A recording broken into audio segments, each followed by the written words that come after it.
അച്ഛാ ആ ഇതാ അച്ഛന്റെ ഫോൺ കിടന്ന് അടിച്ചോണ്ടേ ഇരിക്കുവായിരുന്നു. നീ എടുത്തോണ്ടോന്നാ കുഞ്ഞാന്തി അവൾ ഉറങ്ങുവാ. വീണ്ടും അടിക്കുന്നില്ല. അയ്യോ ഇതേത് പരിചയമില്ലാത്ത നമ്പര്. അതെടുത്താലല്ലേ അറിയുള്ളൂ ആരുടെ നമ്പർ. അറിഞ്ഞൂടാത്ത ഫോണൊക്കെ എടുക്കണെന്തിനു? ഹലോ ആര്? മണിയണ്ടൻ ഗംഗാധരനോ? ആ കുഞ്ഞുണ്ണി തന്നെ. ആ എന്താ അച്ഛാ? അല്ല അത് ഏതോ റോങ് നമ്പരാ. റോങ് നമ്പറിനോടാണോ കുഞ്ഞുണ്ണി തന്നെ എന്നൊക്കെ പറയുന്നേ? അല്ല അതല്ല ഞാൻ റോങ് നമ്പറാടി. പക്ഷെ അച്ഛൻ ഏതോ പേരൊക്കെ ചോദിച്ചല്ലോ. അല്ല പേര് എനിക്ക് അറിഞ്ഞൂടാ, ആരാണെന്ന് ചോദിച്ചല്ലേ. അച്ഛൻ എന്തിനാ വിയർക്കുന്നേ? എന്താ പ്രശ്നം? എന്താ അത് പണിയെടുത്ത് നിൽക്കുന്നതല്ല, അതുകൊണ്ട് വിയർത്തതാ. മക്കളെ ചെല്ല്. ഇല്ല എന്തോ കൊള്ളത്തരം ഉണ്ടല്ലോ. എന്താ കാര്യം പറ. എന്തോന്ന് കള്ളത്തരം? നീ ചുമ്മാ പോയ അവിടുന്ന്. കുഞ്ഞൊറ്റയ്ക്കാണ്, നീ അകത്തോട്ട് ചെല്ല് ചെല്ല്. എന്നാ ഫോണിങ് ഉണ്ടോ? ചാർജിലിട്ടേക്കാം. ഫോൺ എൻ്റെ ഇരിക്കട്ടെ. ചാർജിലെന്ന് ചിലപ്പോ ഇനി ആരെങ്കിലും ഒക്കെ വിളിച്ചാലേ ഇതുപോലെ നീ കുഞ്ഞിനെ അവിടെ ഇട്ട് വരണ്ടേ? ചെന്നോ. എന്തുറായിപ്പ്? ഒരു ഉടായിപ്പും ഇല്ല. പിന്നെ ഇടി പോടി അകത്തേക്ക്.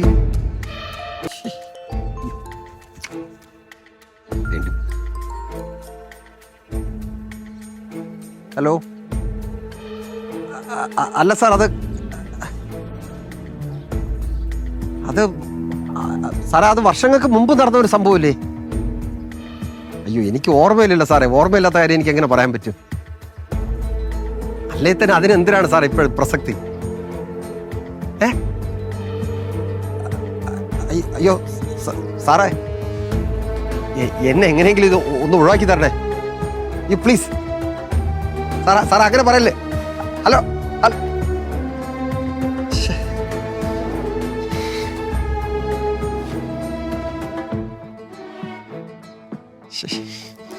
ആകെ പ്രശ്നമായില്ല. എന്തോ ചെയ്യാൻ നോക്കണേ.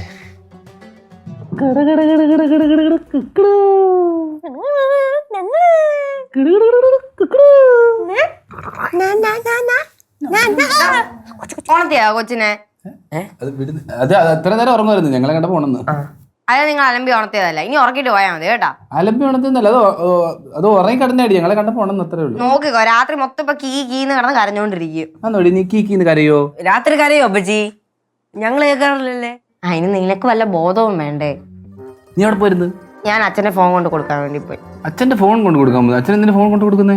എടാ അച്ഛന്റെ ഫോൺ ഇവിടെ ചാർജർ ഇട്ടിരിക്കായിരുന്നു. കിടന്ന് അടിച്ചോണ്ടേ ഇരിക്കുകയായിരുന്നു. ആരും എടുക്കുന്നില്ല. അപ്പൊ പിന്നെ ഞാൻ അങ്ങോട്ട് കൊണ്ട് കൊടുത്തു. അതാരാ അച്ഛനെ ഇങ്ങനെ വിളിച്ചോണ്ടിരിക്കാൻ? അറിയത്തില്ല, അൺനോൺ നമ്പർ ആയിരുന്നു. അങ്ങനെ പക്ഷെ ഉണ്ടല്ലോ, വിളിച്ചു കഴിഞ്ഞപ്പോഴത്തേക്കും അവിടെ ചെന്നപ്പോ അച്ഛൻ എടുത്തു കേട്ടോ ഫോണ്. എടുത്തു കഴിഞ്ഞപ്പോ അച്ഛന് ഭയങ്കര ടെൻഷനായിരുന്നു. എന്തോ ഉണ്ട് അതിന്റെ പുറകില്. അതെന്താ അപ്പച്ചി അങ്ങനെ ഒന്നും കാരണം? എടാ അങ്ങനെ തോന്നാൻ കാരണം എന്താന്ന് വെച്ച് കഴിഞ്ഞാല് അച്ഛൻ എടുത്തു കഴിഞ്ഞിട്ട് ഒരുമാതിരിയാണ് സംസാരിച്ചോണ്ടിരുന്നത്. അതുകൊണ്ട് എന്നാ പിന്നെ അപ്പച്ചിക്ക് അന്നേരം തന്നെ ചോദിച്ചുകൂടായിരുന്ന? നീ പറഞ്ഞിട്ട് ഓ പോട്ടെ പോട്ടെ പോട്ടെ. ഞാൻ ഒരു കാര്യം ചോദിച്ചോട്ടെ, അതാരായിരിക്കും അച്ഛൻ ഇങ്ങനെ വിളിക്കാൻ? എടാ ആരാണെന്ന് അറിഞ്ഞുകൂടാന്നല്ലേ പറഞ്ഞത്. എന്തോ മണികണ്ഠനോ അങ്ങനെ എന്തോ പറയുന്നത് കേട്ടോ. ചോദിച്ചപ്പം അറിയത്തില്ല, റോങ് നമ്പർ ആയിരുന്നു എന്നാ പറഞ്ഞത്. ഓ റോങ് നമ്പർ ആരോ? റോങ് നമ്പർ ഇത് ആരെങ്കിലും വിളിച്ച് അച്ഛൻ എന്തെങ്കിലും പറഞ്ഞത് അതായിരിക്കും അച്ഛനത്തെ ടെൻഷൻ അടിച്ചത്.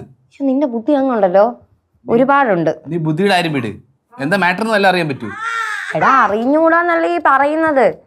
എന്തായാലും അച്ഛൻ അറിയാൻ പാടില്ലാത്ത ആരല്ല വിളിച്ചിരിക്കുന്നത്. അച്ഛനെ നന്നായിട്ട് അറിയാവുന്ന ആരോ ആണ് വിളിച്ചിരിക്കുന്നത്. എടീ ഇത് അതിർത്തി തർക്കോ യുദ്ധമൊന്നും അല്ലല്ലോ. അച്ഛൻ തന്നെ പരിഹാരം കണ്ടോളും. അച്ഛൻ തന്നെ പരിഹാരം കണ്ടോളൂ എന്ന് പറഞ്ഞു കഴിഞ്ഞാൽ ഇതിപ്പോ അങ്ങനെ വിടാൻ പറ്റുമോ? നമ്മളെ അപ്പൂപ്പനല്ലേ. എടി ഇനിയിപ്പോഴേ അച്ഛന്റെ സർവീസിലുള്ള ആരെങ്കിലും? എടാ ആരാണെങ്കിലും അച്ഛന്റെ മുഖത്ത് നല്ല ടെൻഷൻ ഉണ്ടായിരുന്നു. അച്ഛൻ എന്തോ കുഴപ്പത്തില്ല. അങ്ങനെയാണെങ്കിൽ ഡിറ്റക്റ്റീവ് സുമേഷ് ഇത് കണ്ടുപിടിച്ചിരിക്കും. എന്നാ ഈ ഡിറ്റക്റ്റീവ് സുമേഷിന്റെ കൂടെ ശമ്പൂവും കാണും. ചിക്കാരി ശമ്പു മതിയല്ലോ, തമാശ ചോദ്യം. കൊച്ചുറങ്ങട്ടെ, ഇറങ്ങി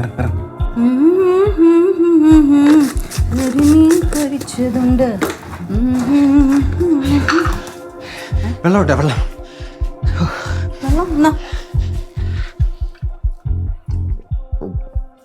ഇതെന്നാ പക്ഷെ നിങ്ങൾ ആരെങ്കിലും ഇട്ട് ഓടിച്ചോ? നിങ്ങൾ ആരെങ്കിലും വഴിയിലിട്ട് ഓടിച്ചോന്ന്? ഓടിക്കാനാ? ഇടി പുറത്ത് ഭയങ്കര ചൂടല്ലേ? ചൂടിന്റെ വെള്ളം കൂടി അല്ലല്ലോ, എന്തോ പ്രശ്നം ഉണ്ടല്ലോ. നിനക്കെങ്ങനെ മനസ്സിലായി? ഞാൻ കൊറേ കാലമല്ലേ നിങ്ങളുടെ കൂടെ ജീവിക്കുന്ന. കാര്യം എന്തെന്ന് പറ. അതെ, ചെറിയൊരു പ്രശ്നമുണ്ട്. ഫ്ലവേഴ്സ് 9ാം വാർഷിക നിറവിൽ